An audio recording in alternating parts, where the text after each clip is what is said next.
জুজুর ভয় দেখিয়ে এই বাংলাদেশের দামাল ছেলেদেরকে কোনো লাভ নেই। আমরা 69 দেখেছি, আমরা 52 দেখেছি, আমরা 71 দেখেছি, আমরা 90 দেখেছি, আমরা 2024-এ আমরা বলেছি গুলি কর। আপনাদের কাছে আমাদের অনেক প্রত্যাশা।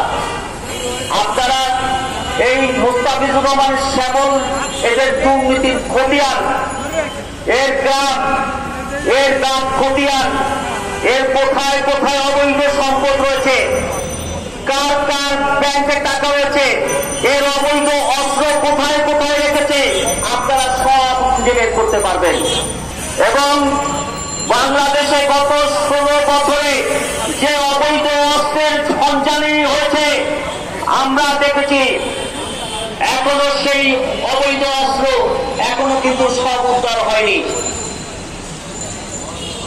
বর্তমান অন্তর্বর্তীকালীন সরকার প্রত্যেকের অস্ত্রের লাইসেন্স বাতিল করেছে, কিন্তু এখনো যাদের অস্ত্রের লাইসেন্স বাতিল করেছে এখনো কিন্তু অনেকে তাদের অস্ত্র জমা দেয়নি। এই অস্ত্র কোথায় ব্যবহার হচ্ছে? এই অস্ত্রতে ভারতের গুলি এসে কার বুক ঝাঁঝরা করছে। আজকে আপনারা দেখেছেন চট্টগ্রামে আলিফকে নৃশংসভাবে হত্যা করেছে। এই আলিফকে যারা হত্যা করেছে তারা কারা? আজকে এসকনের দোহাই দিচ্ছেন, এসকন কারা? আমরা সেই গিরের চাকরি। আমাদেরকে ভয় দেখাবেন না।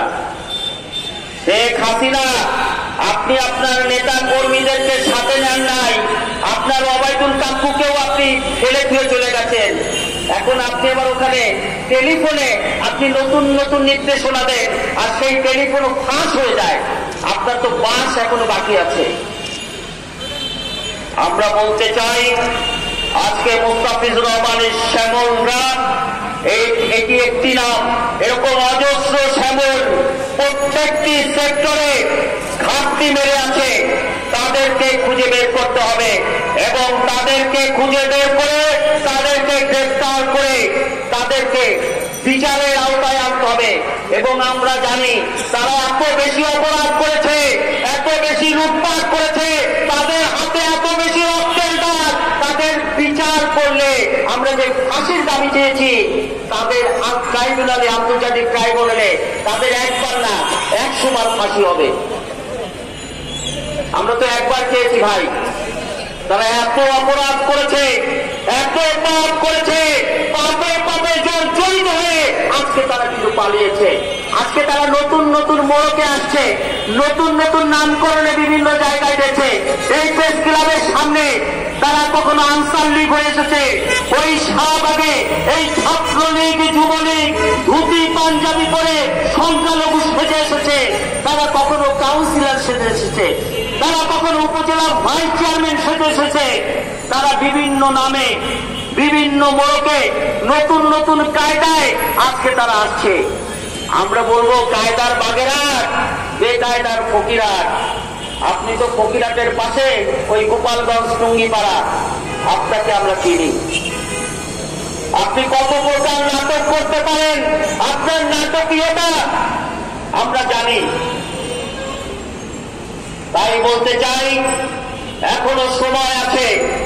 অবিলম্বে এই মুস্তাফিজুর রহমানের শ্যামল বাংলা যারা দুঃশাসনের নিজেদেরকে দুঃশাসনের দানব তৈরি করেছে, যারা কালো টাকার পাহাড় করেছে, যারা কৃষিখাতকে ধ্বংস করেছে, তাদের কোনো ছাড় নেই, হবে না, হবে না ইনশাআল্লাহ।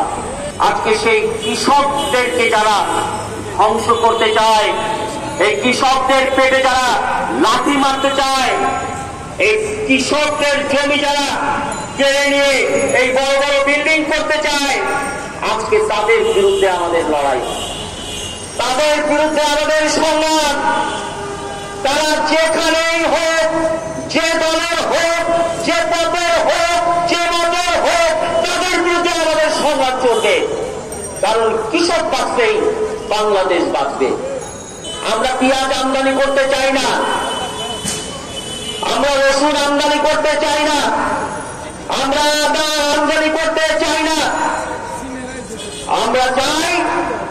বাংলাদেশের মানুষকে এই কৃষক দিয়ে চাষাবাদ করে পরিপূর্ণভাবে আমরা এগুলো বাংলাদেশের 18 কোটি জনতাকে স্বয়ংসম্পূর্ণ করে এগুলো আমরা রপ্তানি করতে চাই।